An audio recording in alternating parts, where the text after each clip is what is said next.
할렐루야, 153 저녁기도에 오신 여러분들을 주님의 이름으로 환영하고 축복합니다. 오늘도 귀하고 복된 이 저녁 시간 가운데 하나님께서 우리들에게 일하시고 역사하실 것을 기대하며 기도의 자리로 나아가기를 소망하겠습니다. 먼저 하나님의 말씀 보도록 하겠습니다. 누가복음 2장 25절에서 26절과 36절에서 37절 말씀까지 보도록 하겠습니다. 우리 같이 다 함께 봉독하도록 하겠습니다. 시작. 예루살렘에 시므온이라 하는 사람이 있으니 이 사람은 의롭고 경건하여 이스라엘의 위로를 기다리는 자라. 성령이 그 위에 계시더라. 그가 주의 그리스도를 보기 전에는 죽지 아니하리라 하는 성령의 지시를 받았더니, 또 아셀지파 바누엘의 딸 안나라 하는 선지자가 있어 나이가 매우 많았더라. 그가 결혼한 후 7해 동안 남편과 함께 살다가 과부가 되고 84세가 되었더라. 이 사람이 성전을 떠나지 아니하고 주야로 금식하며 기도함으로 섬기더니. 아멘. 옛말에 손뼉도 마주쳐야 소리가 난다라는 그런 말이 있습니다. 이 말은 생각하면 좀 생각할수록 진리인 것 같습니다. 왜냐하면 여러분, 남녀가 사랑할 때도요, 어느 한쪽이 일방적으로 구애만 해서는 그 사랑이 절대로 이루어지지 않습니다. 서로가 같은 마음을 가져야 되고 또 서로 같은 마음으로 사랑을 표현해야 그 사랑이 열매를 맺게 되는 것이죠. 고등학생들이 좋은 대학에 진학하려고 하더라도 여러분, 학생과 교사가 함께 같은 마음으로 같은 자리에서 성실하게 임해야 좋은 결과들이 있을 수 있습니다. 선생님은 선생님의 자리에서, 또 열심히 학생들은 가르치고 또 지도하고, 학생은 또 학생의 자리에서 자기의 본분과 할 일을 잘 감당해야 되는 것이죠. 이 원리를 우리의 신앙의 영역, 영적인 자리로 옮겨오면 하나님과 우리 자신의 관계도 마찬가지가 되는 것입니다. 하나님은 당신의 백성들을 택하시고 은혜를 부어주셨습니다. 하나님의 전적인 은혜와 또한 놀라운 은혜가 우리 각자의 삶에 부어지게 된 것이죠. 그런데 하나님이 주신 그 은혜를 은혜되게 만들어가는 것은 바로 우리의 개인의 몫이라는 겁니다. 우리가 믿음을 가지고 있지 않다면 우리가 하나님의 은총을 엎어버리는 결과를 맞이할 수 있게 된다는 거예요. 하나님께서는 우리에게 성실하게 진실하게 은혜를 베푸기를 원하시고 또 그렇게 일하기를 원하시지만, 우리가 그것에 반응하지 못하면 하나님이 준비하신 그 놀라운 일들과 축복을 받아 누릴 수 없게 된다라는 것입니다.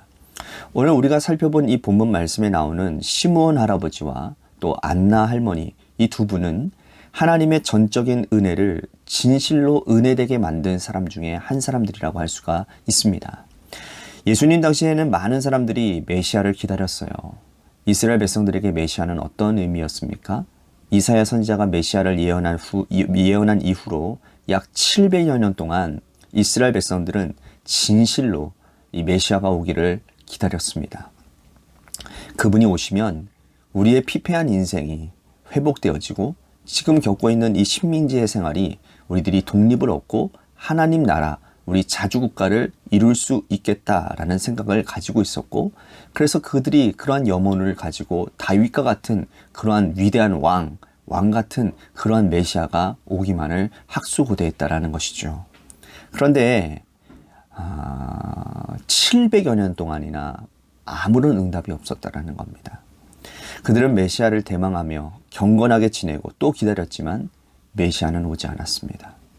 메시아가 오는 시기가 더디면 더딜수록 그들의 믿음은 더 굳세어져 갔고 기다림은 더 큰 기다림으로 변모해 가기 시작했습니다. 그러던 어느 날 갑자기 벼랑간에 메시아가 오신 거예요.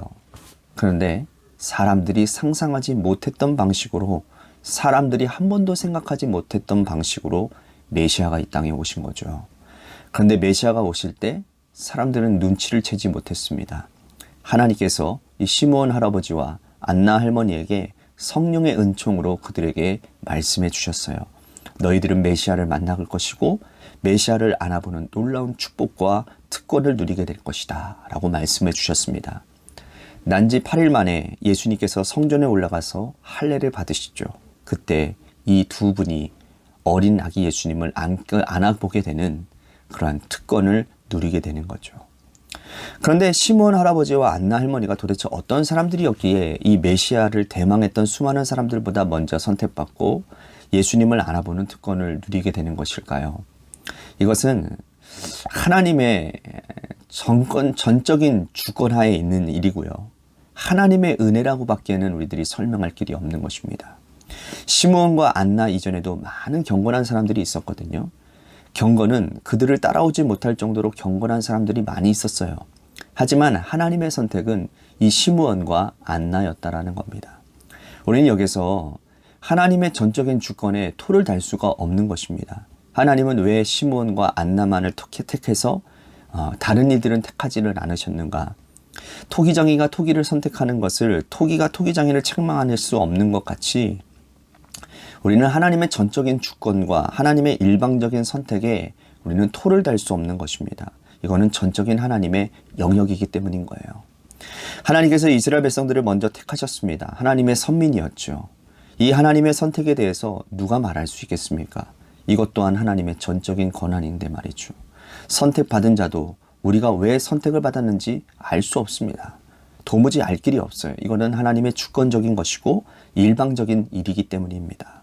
하나님은 이러한 방식으로 우리를 선택하셨습니다. 하나님은 이러한 방식으로 우리 각자를 부르시고 하나님의 은혜의 자리로 불러내셨습니다.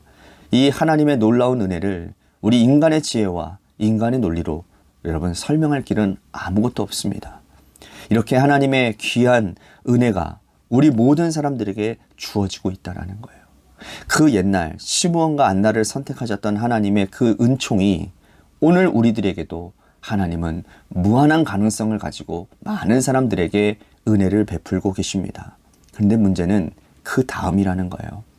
하나님의 이 일방적인 하나님의 이 큰 전능하신 이 하나님의 은혜 가운데 어떻게 그것을 더 놀라운 일들로 만들어갈 것이냐는 그것은 선택받은 자들, 하나님의 부르심을 입은 자들의 몫이기 때문이라는 거죠. 자, 시므온을 한 번 더 보겠습니다. 25절에서 26절 말씀 보십시오. 예루살렘에 시므온이라는 사람이 있으니 이 사람은 의롭고 경건하여 이스라엘의 위로를 기다리는 자라. 성령이 그 위에 계시더라. 그가 주의 그리스도를 보기 전에는 죽지 아니하리 하려는 성령의 지시를 받았더니 하나님께서 성령님을 통해서 그에게 말씀을 하셨어요. 내가 주의 그리스도를 보기 전까지는 죽지 않을 것이다. 하지만 그 말씀을 들었다고 해서 그 시기를 알지 못했는데 무작정 기다린다. 그건 쉽지가 않은 것 같습니다. 하지만 그는 의롭고 경건하여 주의 위로를 기다리는 사람이었다라는 거예요. 여기 시므온 할아버지의 믿음을 잘 보여주는 단어가 바로 기다림입니다. 우리 이번 주일날에 말씀드렸죠. 내 믿음 생활 가운데 우리가 기도 응답이 지연되어지거나 우리들의 삶에 고난이 힘든 어려움이 닥쳤을 때에 우리는 그 고난을 끌어안고 기다릴 줄 아는 믿음이 우리 가운데 있을 때 결국은 하나님의 응답하심을 경험한다. 기억나시나요? 기억하지 못하신다면 다시 지난주 설교를 한번 들어보시면 좋을 것 같습니다. 오늘 이 시므온 할아버지의 믿음을 잘 표현하고 있는 단어가 바로 기다림입니다. 하나님께서는 우리에게 일반적으로 말씀하실 때에 시기와 때를 말씀하시지 않아요. 시므온, 내가 몇 년, 몇 월, 몇 시에 그리스도를 보내게 될 것이니까 너 그때까지만 기다려. 이렇게 말씀하시면 얼마나 좋을까요? 하지만 성령께서는 시므온에게 그렇게 말씀하시지 않았다라는 거예요. 죽기 전에 볼 것이라는 거예요. 때를 특정하지 않았어요.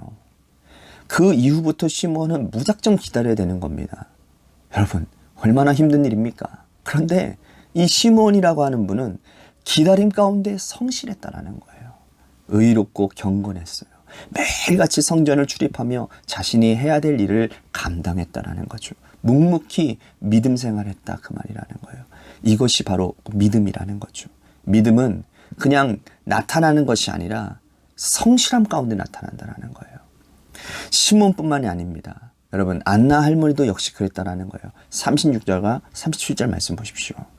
또 아셀 지파 바누엘의 딸 안나라는 선지자가 있어 나이가 매우 많았더라. 그가 결혼한 후 7해 동안 남편과 함께 살다가 과부가 되고 84세가 되었더라. 이 사람이 성전을 떠나지 아니하고 주야로 금식하며 기도함으로 섬기더니 안나 할머니는 젊어서 결혼한 지 7년 만에 남편이 세상을 떠나게 됩니다. 줄잡아 30대 중반에 과부가 되었다 할지라도 84세가 될 때까지 약 50년 동안이나 그녀는 성전을 떠나지 아니하고 주야로 금식하며 성전에서 기도했대요. 자, 여러분, 이것이 바로 성실 아닙니까? 성령께서 아무리 그에게 메시아가 올 것이다, 너희가 그들을 볼 것이다 라고 말씀하셔도 때를 특정하지 않았기 때문에 그 때를 기다리며 성실하게 주야로 금식하고 기도하는 것, 저 같으면 정말 못할 것 같아요. 그걸 50년 동안이나. 여러분, 하나님의 성품 가운데 가장 위대한 성품이 뭔지 아세요? 그건 바로 성실하심입니다. 제가 믿는 하나님, 여러분들이 믿는 하나님은 어떠한지 모르겠지만 제가 믿는 하나님은 좋으신 하나님이세요. 제가 믿는 하나님은 선하신 분이세요. 제가 믿는 하나님은 늘 내 안에 베스트이신 분이세요. 늘 나에게 필요한 때, 나에게 적정한 때를 가르쳐서 그때 가운데서 하나님이 필요를 따라 채워주시는 분임을 저는 믿습니다. 저는 여태까지 그렇게 살면서 그것을 많이 경험해 봤어요. 교회 재정이 어려울 때도 하나님이 어떠한 손길을 통해서 이렇게 하나님이 채워주시는 일들을 저는 경험하는 것을 보았고, 제 인생 가운데도 마찬가지예요. 제 인생이 참 넉넉하지 않은 그러한 삶 가운데서도, 부족함 가운데서도 하나님이 이렇게 때를 따라 채워주시는 일들을 저는 경험하게 되었습니다. 이런 일들을 통해서도 내가 믿는 하나님 정말 선하신 분이시구나, 성실하신 분이시구나 라고 하는 것을 우리는 깨닫게 된다는 거죠. 여러분, 우리 인간은요, 하나님의 형상을 가지고 태어난 하나님의 피조물들입니다. 그렇기 때문에 우리는 하나님의 속성을 배워가야 되는 거예요. 하나님의 속성이, 하나님의 마음이 우리의 마음이 되고 우리의 속성이 되어가야 된다는 것이죠. 그것이 구원의 완성 아닙니까? 여러분, 믿음은요, 단지 며칠 동안 혹은 몇 년 동안 내가 가지고 싶은 만큼만 가지고 있다가 실증 나버리면 버리는, 그게 믿음이 아니에요. 하나님께서 우리에게 약속하신 놀라운 구원의 완성까지, 그것 가운데서 하나님이 내 순간순간 내 삶의 자리에서 하나님이 하라고 하시는 일 가운데 우리들이 최선을 다하며 그 최선 다한 가운데서 하나님의 마음을 얻고 하나님의 마음, 하나님의 속성을 얻어가며 그것을 내 것으로 만들어가는 그러한 과정들이, 그 과정들이 차곡차곡 쌓여져 가는 것이 우리의 믿음이고, 그 믿음의 완성이 바로 성화의 완성인 거예요. 그리고 그 성화의 완성을 가지고 우리가 하나님 나라 가서 우리는 상 받는 그러한 놀라운 일들을 꿈꾸게 된다는 거죠. 여러분, 우리는 얼마나 성실합니까? 하나님께서 선택하신 모든 사람들에게는 은혜를 주셨어요. 오늘 부르심을 받은 여러분들 한 사람 한 사람들에게 하나님은 무한한 은혜를 베풀고 계십니다. 하나님의 놀라운 은혜를 여러분들에게 지금 베풀고 계세요. 그런데 문제는 뭐예요? 우리가 그 은혜를 담을 수 있는 그릇이 될 수 있느냐라는 거예요. 마음밭이 되어졌느냐라는 거예요. 하나님은 포포수와 같은 은혜를 날마다 우리들에게 부어주시기를 원하는데, 아직도 내 마음이 준비되어 있지 아니하고 내 마음이 완악하고 세상의 걱정으로, 세상의 문제로 가득 차서 염려와 불안으로, 불만으로 가득 찬 마음 가운데서는 하나님의 은혜가 그곳 가운데 들어갈 수가 없다라는 거예요. 여러분, 하나님의 은혜를 담을 수 있는 그릇이 여러분들 가운데 필요하십니까? 그러기 위해서는 성실해야 됩니다. 성실해야 되는 거예요. 매일같이 성실하게 일하는 그 성실의 끝에는 하나님의 놀라운 약속이 성취되어진다는 거예요. 시므온과 안나, 그들은 무명의 믿음의 용사들이었지만 세상의 그 어떠한 사람도 경험할 수 없는 메시아를 성전에서 알아보는 특권을 누렸던 사람들이었습니다. 오늘 우리에게도 이런 특권이 있게 되기를 바라겠습니다. 오늘도 우리들이 주님이 우리를 만나주시고 우리를 이 시간 주님의 임재 가운데 우리가 폭발적으로 하나님 앞에 기도하는 놀라운 은혜를 우리들이 경험하는 시간이 되기를 원합니다. 그러기 위해서는 우리가 날마다 주님 앞에 성실하게 나아가야 돼요. 성실하게 나아가야 돼요. 제가 존경하는 목사님 중 가운데 목사님의 설교가 참 은혜가 되었던 건 뭐냐면, 루틴이 정해져야 하나님의 은혜를 많이 받는다는 겁니다. 그러니까 이 신앙의 루틴이 잘 이루어진 사람들은요, 시험에 빠질 일도 없고요, 그 루틴 가운데서 하나님의 은혜를 날마다 경험해서 새로워짐을 경험한다는 거예요. 그런데 그 신앙의 루틴이 어디선가 삐딱선을 타게 된다면, 그래서 이분이 뭐라고 하냐면 새벽 기도부터 성실하게 신앙생활을 하라는 거예요. 새벽 기도부터 시작해서 여러분들의 삶의 자리에서는 최선을 다해서 하나님의 마음이 어디 있는지, 하나님이 원하시는 것이 무엇인지에 대해서 여러분들의 삶의 자리에서 최선을 다해서 살아가고, 또 여러분들이 저녁 가운데서는 하나님 앞에 묵상하며 하루를 잘 점검해 나갈 수 있는 그러한 어떤 믿음의 루틴을 만들어가면 그것에서, 그 루틴 가운데서 절대로 실패할 일이 없다는 거예요. 이러한 성실함, 여러분들의 믿음의 이러한 성실함이 오늘 저와 여러분들 가운데 있기만 한다면, 여러분 날마다 새로워지니 우리가 아침마다 새로움을 느껴지고 저녁에는 하나님의 은혜로 풍성한 삶을 고백할 수 있는 놀라운 은혜가 우리 가운데 있게 되지 않을까요? 그래서 오늘 이 말씀이 준비하는 저 가운데 참 많이 찔림을 받는 거죠. 하나님 앞에서 내가 얼마나 성실하게 오늘 하루를 살았는가. 여러분들 어떠하십니까?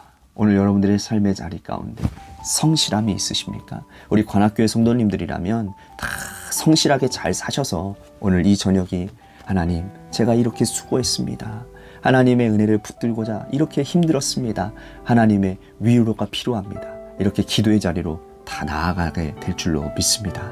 여러분, 성실함 가운데 은혜가 임합니다. 할렐루야. 우리 같이 기도의 자리로 나아갔으면 좋겠고요.